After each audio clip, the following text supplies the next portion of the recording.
Gabriel Matzneff, un personnage de Sound of Freedom.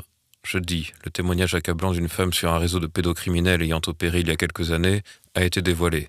Aujourd'hui âgée de 50 ans, elle avance que pendant son enfance, son père adoptif l'aurait livrée à des amis qu'il invitait dans son grand appartement du 7e arrondissement. Parmi eux, plusieurs personnes aujourd'hui décédées, mais aussi l'écrivain Gabriel Matzneff. Elle témoigne de séances où plusieurs enfants étaient rassemblés et violés tour à tour avec des objets métalliques par les adultes masqués. Un cauchemar qu'elle aurait vécu de ses 4 ans à ses 13 ans. Et à ce propos, l'auteur de bande dessinée Bastien Vivès, connu pour ses images pédopornographiques, est bien protégé par les juges.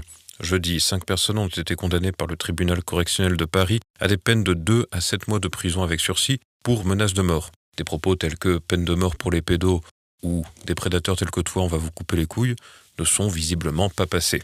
Certains des prévenus admettent être allés un peu loin, mais affirment que leurs propos relevaient du second degré et avancent qu'ils étaient en colère devant certaines images, comme le dessin d'un enfant de 6 ou 7 ans qui a un sexe de 50 cm et s'adonne à des actes sexuels avec des adultes.